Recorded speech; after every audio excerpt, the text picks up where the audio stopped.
C'est le thème de l'intervention de notre prochain invité. To save everything, click here. Pour tout changer, tout sauver, cliquez ici. C'est le chercheur et écrivain américain Evgeny Morozov, d'origine biélorusse, qui vient nous en parler. Evgeny Morozov, s'il vous plaît.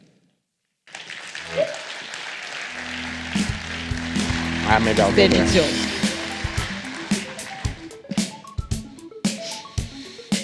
Well,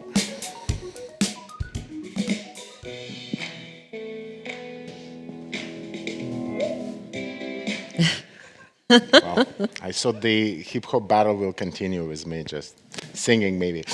Well, good afternoon.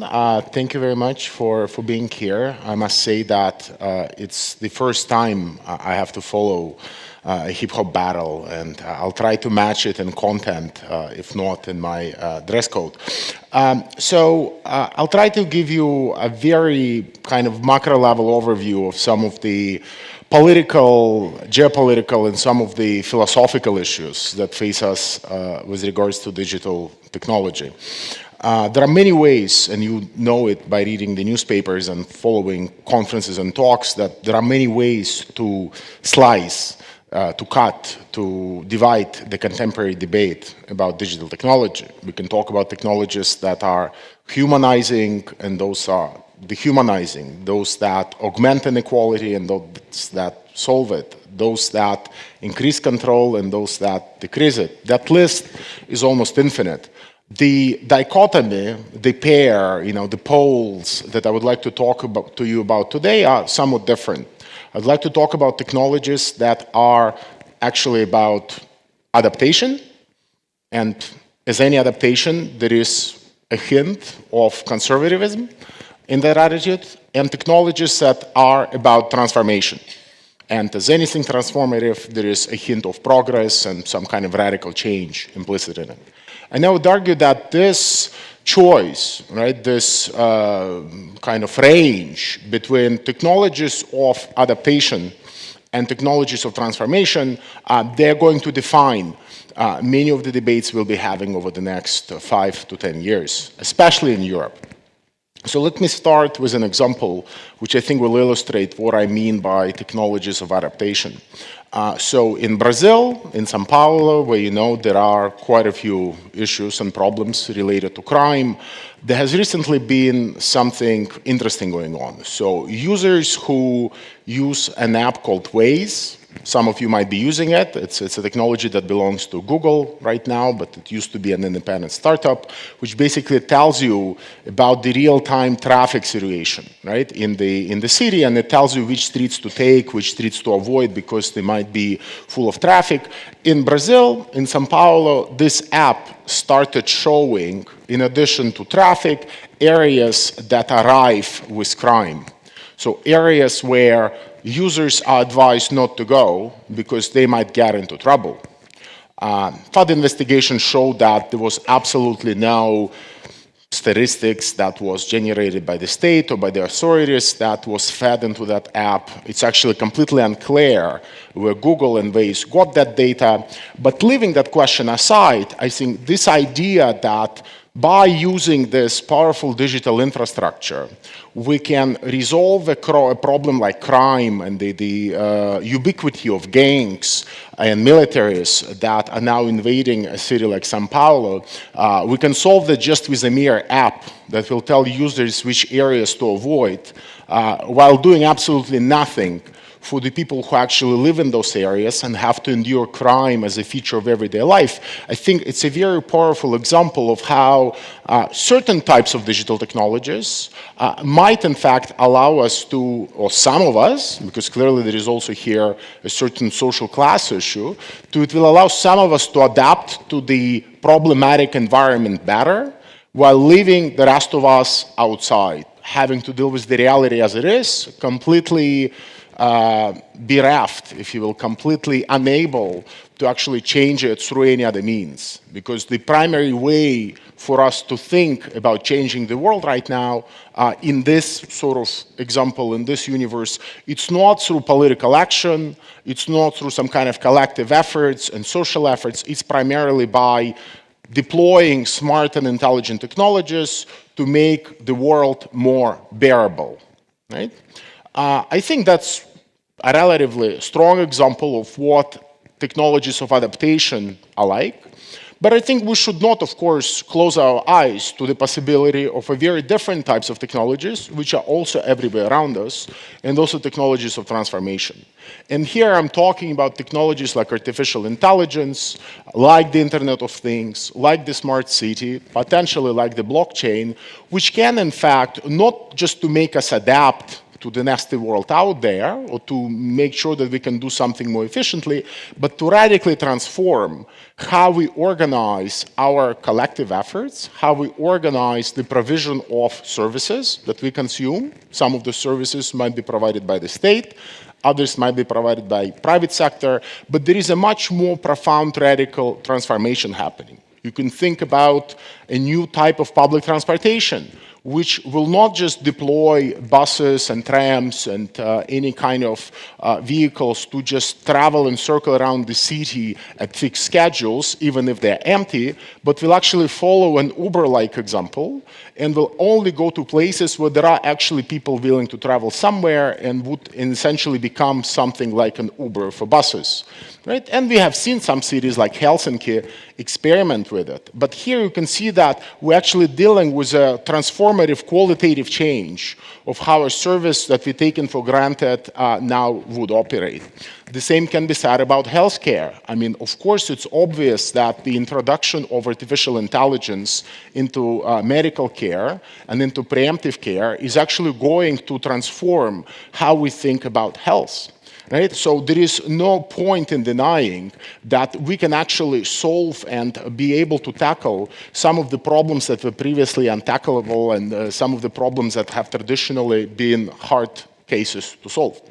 Why I think it's not enough to just pigeonhole all these examples into these two areas, structural versus structural change and transformation versus just conservative adaptation, is that it's not just a philosophical debate, right? And the dominance of one technologies over the other technologies, it's not going to be resolved, and it's not going to one of them is not going to triumph over the other just because they contain somehow a better message, or they are informed by a more humane philosophy.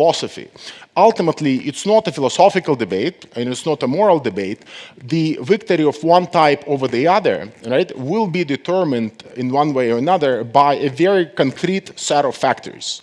And I would argue that in the European context, those factors are three. And you, of course, know very well, reading the media and following the debates that we are having, about what they are. Right? Of course, most importantly, it's the geopolitical factor related to the current battle between the United States and China.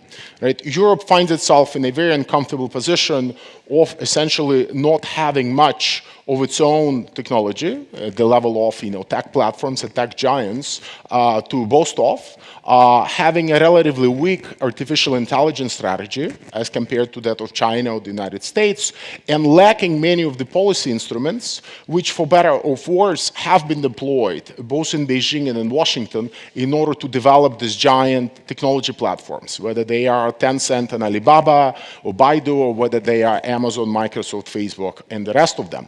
So whatever response Europe is going to mount, it will be in one way or another defined by the actions of the other players. So regardless of how much face we ourselves attribute to free markets and laissez-faire and whatnot, it's obvious that if China does not attribute much face to them, we will need some other instruments in order to be able to act to some extent effectively in this field.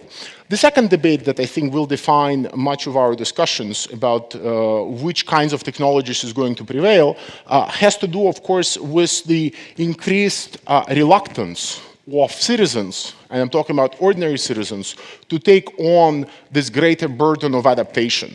That may be adaptation to new climate laws, that may be adaptation to inequality, it may be adaptation to the inability of the current system to generate enough welfare for everybody according to the expectations. And I think we are seeing that, right? We've seen it in France in the last, 3-4 months, what kind of protest that reluctance to basically go on with the show might generate. And I think that a lot of people, on examining the digital economy closely and on looking at it through eyes that are no longer naive, would actually see that there are quite a lot of issues that have to do with the ways in which these companies manage to generate outsized incomes for their founders, how that wealth is not shared equally with the rest of us, but also how they more or less come to almost exclude all the other social players from innovating on top of the data and artificial intelligence that they have generated on top of that data. So essentially, it becomes almost impossible to imagine other models, like we did with the welfare state, for example, 70 or 80 years ago, right, to actually tweak the system to make it more fair and make it more just. We would like to transform the healthcare system with the help of AI. Right? And AI is capable of doing that. The problem there is that on the current terms, the major player that will benefit from that transformation would not be the citizens, as was the case with the welfare state, for example, 80 years ago, but it will be Google and its founders and its shareholders, which would not necessarily benefit the rest of us, right? So we are kind of back to even the original debate, to what extent not having a robust European response to these issues, we can even be able to navigate this terrain, right? But ultimately, I think it is very important for movements, politicians, and anybody concerned with the rather problematic state of the world today, especially as seen from Europe, to be able to articulate what this more positive vision of the world might look like and what role digital technologies will play in that. But once we do that, it will become increasingly hard not to notice that we cannot just let the show go on as it is. Right? We cannot just hope that somehow these transformative uses of these technologies, that they will somehow find their way to citizens and NGOs and public services and the bureaucrats, and all of their great creative potential will be unleashed. So there will be a role for some kind of an organized, strategic, policy-driven push, and that will need to target key areas, right? And those areas might have to do with data.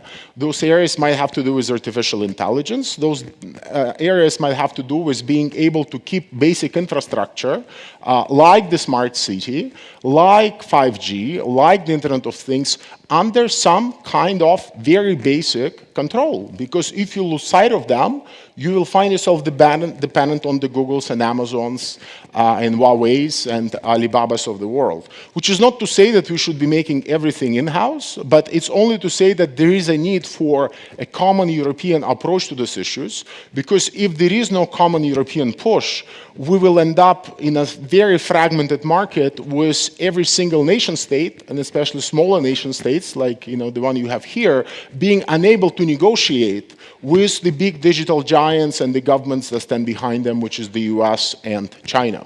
So, and in addition to these two areas that I have outlined, so this kind of broader geopolitical debate, which suddenly has brought questions of industrial strategy and technological sovereignty to the center of the debate, and in addition to these concerns about citizens not being prepared to share or to just to shoulder the burden of adaptation, I think it's quite obvious that a lot of people would like to see a more just economic model develop, right? To see a model where perhaps, it's not just about making sure that you can pay less for services, right? It's very easy to imagine an economy where the consumer is at the center of the universe, and this is how most of our policies have been made so far, right? And it's very easy for companies like Uber or for companies like Amazon and others to basically argue that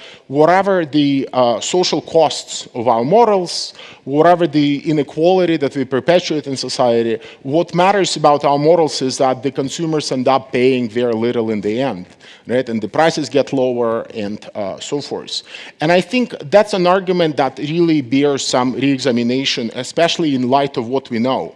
about the digital models of these companies. So if you look at a company like Uber, which will probably go public this year and will probably be valued at roughly $120 billion. A company like Uber keeps losing billions of dollars every year. In 2017, they lost $4 billion, right? Last year, they lost a little bit less, only because they sold off some of their properties. All of that is to say that the current positive utopian view of the digital economy as favoring the consumer, because people get things for free or get them heavily subsidized, it's a very illusory, tricky picture. That in the end, it's just a set of subsidies that have been advanced to us, partially to extract our data. When the rationale for extracting that data disappears and is no longer there, these companies will either start charging, or they will just fold their business models and disappear altogether, or they will just discover some other uses to the massive infrastructure that they have found, which means that all of us, the users, will be on our own. And you see some of that already happening. More and more of these firms are abandoning and surrendering sort of their only consumer-facing, advertising-heavy businesses, and they're moving to serving big clients and governments with offerings in artificial intelligence and cloud computing and so forth. Right? So the key point I would like to make here is that it's obvious that if we would like to somehow address the anxieties of people, anxieties about the economics, right, of how the digital world operates and whether they stand to benefit or lose, it's crucial that we start looking closer into the economics of this new digital sphere that has emerged. And I think if we manage to start asking very good, but also political and historical and very actual questions, not just moral and philosophical ones, about why people are so angry, but also what the digital economy and society can contribute to making them less angry, we will actually manage to somehow take control over this more transformative agenda, abandon the one that's based in adaptation only, and to, in fact, ensure that the digital economy ends up favoring the citizens and not just the large investors who stand behind those firms. Thank you very much. Thank you. Thank you, Evgeny. Thank you. Thank you. I'll let you join your seats.